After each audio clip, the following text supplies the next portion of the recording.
Hello. I have been working at making a collection for a while now. I've done quite a bit of development work. I think we've come to a point now where it is good to do a check-in. The last brand I worked at, and every other brand I ever worked at, we used to have at least one design meeting a day. And this is a meeting usually in the morning where the entire design team came together to share what we had been working on, to share what developments we'd made, to share what our design boards look like, make sure that we're all on the same page and make sure that we're all sort of moving towards the same goal. It's also really good to just talk about what you're doing and sort of, I don't know, just squash it around in your head a little bit. That is what we are doing today. Also, because it's me, I'm going to be altering a shirt. This is just a shirt that I got at Goodwill. This is a crochet shirt, which means that it has to be handmade because, we can't do crochet by machine. I think this is actually homemade. It's got this really adorable popcorn stitch, which someone has put towards the inside of the garment.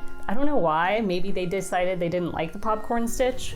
But anyway, I just want to undo the buttons and put them on the other side so that the popcorn stitch can be facing outwards because it's cute, it's adorable. So yeah, I'm gonna be doing that just to kind of, it's always good to be doing something with your hands. Turns out the button plaque is actually fake. It's actually all linked in place. So all I have to do literally is just take the buttons off and put them on the other side.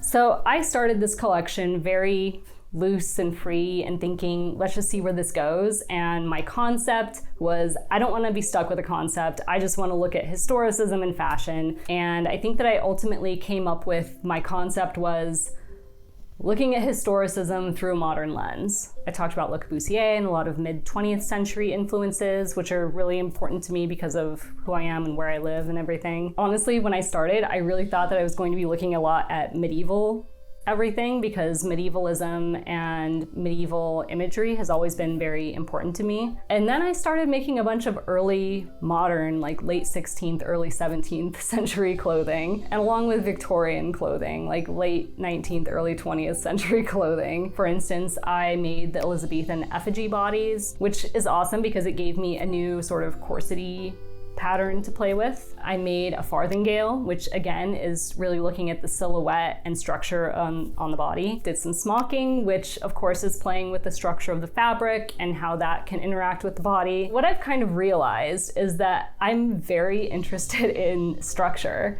It's really funny because back when I was in school, I did a lot of like very oversized, very kind of shapeless looks. Now I'm like kind of like all in on corsetry, so go figure. As I've stared at my design board, which is now, it needs to be updated. As I've been staring at my design board, which has a ton of medieval imagery and medieval architecture on it, I have realized that I'm very interested specifically in medievalism, but I'm interested in the way that that has been sort of co-opted throughout history. So people in the early modern period, people in the Victorian period, definitely people in the Victorian period, knew about medieval culture and medieval buildings and Gothic architecture and all of that. And I think that it had a huge influence on the aesthetics of their dress. When I look at early modern lace, I see medieval architecture. When I look at all of the foundations that they wore and the way that they were shaping their body, it reminds me of the vaulted ceilings and it reminds me of the arches of medieval architecture. I love the idea that people in the early modern period were looking at Gothic architecture and were influenced by it. And I love the way people in the Victorian period were also looking at the same architecture and were also influenced by it. I've also been thinking quite a bit about the Gothic video that I did last year and thinking about some of the concepts that I was sort of working through in that video. For example, people in the Victorian era were not looking at shiny, new,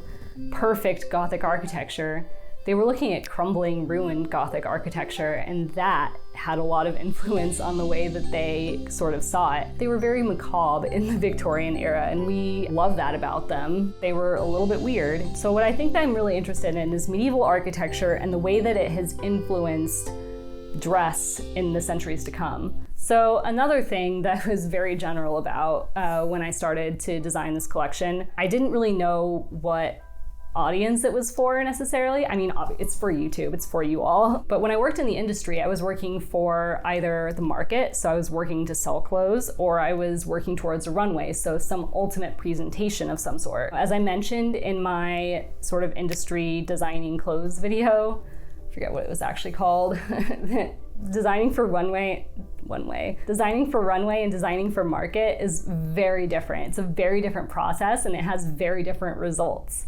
So when you're designing for runway, in a nutshell, you are designing based on an ideal. You're designing a narrative versus when you design for market, when you design clothes just to sell, you're usually working a lot closer with like the marketing team, the merchandising team, and making sure that you're designing clothes that people are ultimately going to want to like wear every day. I could start an Etsy collection, but in order to pay myself properly and the quality of the materials that I use and everything, like each piece would cost several hundred, if not several $1,000s, and I just don't want to do that and explain to people why they should pay that much money for my clothes. I could design for a sort of presentation, like a runway.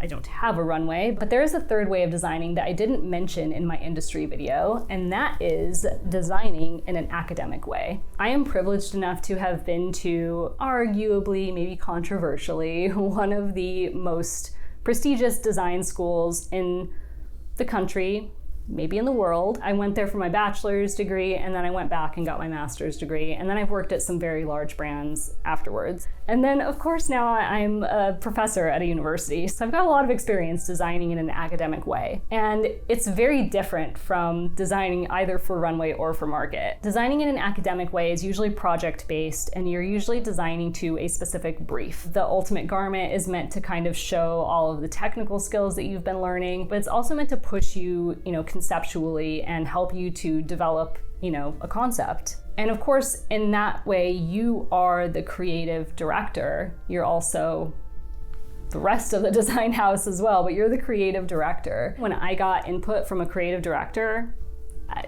I didn't really take it personally. They could actually be quite mean. They can tell you the idea you had was stupid. They can tell you they don't know why you would ever design the thing that you did. They can say, like, you didn't follow my instructions at all when you actually did follow their instructions to a T. It's not personal, you're designing their vision for their collection, and it is what it is. Just kind of take their feedback and you try to do the best that you can. Working in an academic way can be a lot stickier because you can internalize a lot of the criticism that you get, just like when you get negative YouTube comments.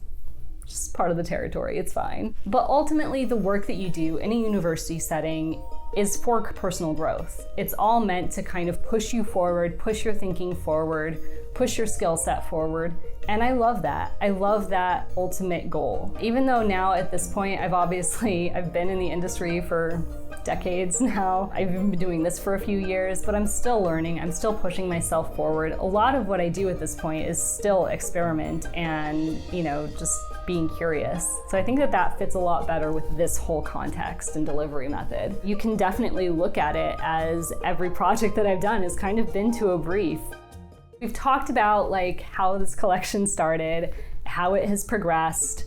I've got a lot of development work done. As I said in that industry video, a lot of times like the first couple weeks or months of designing a collection is doing development work. It's developing those boards and making sure that you have all of the language and all of the techniques and just everything, all the prints and colors and imagery that you need to ultimately design the looks of the collection. And I think that that's kind of where I'm at right now. I've got a lot of imagery, I've got a lot of techniques. At this point, I really think I want to move forward to designing the capsule collection that this has all been leaning towards, which is challenging because making a whole look obviously takes a little bit longer. So you can look forward to more techniques and everything still on their way, but also you'll start seeing some full looks, which I guess is a good segue to start talking about where this channel is going in the second part of the year. Over the summer, I've been trying to upload 2 videos a month. Sometimes I get there and sometimes I don't. The fall semester is coming up and I am teaching 5 classes, which is a lot for a university professor. Moving forward, it's going to be 1 video a month. I can't guarantee what day of the month or how many weeks between videos or anything like that, but I will try to upload 1 video a month. Most importantly, I want to make sure that what I'm putting out is still of a really high quality. I've also been working on a knitting machine series with my partner, and we're gonna kind of pepper those videos in there as well. They're not gonna be included as the video for the month. And those are gonna be everything from just unpacking your machine and cleaning it and making sure you have all the parts, to, you know, getting started on a knitting machine, and then a couple of projects as well. So a lot of fun stuff there, I think. Maybe some of it's for a more specific audience, but you know, that's why we're just kind of peppering them in there. Okay, so I am nowhere near finished with this. I've basically forgotten about it, but I'm going to move forward and work on that design board a little bit because it needs it.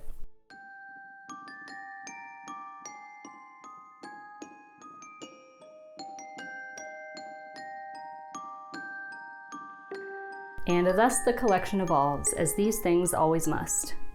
If you've enjoyed this video, I always appreciate a thumbs up, and hit subscribe if you're intrigued to see where this all leads. I am nearly done with my first full look, and those knit videos should be coming along swiftly as well.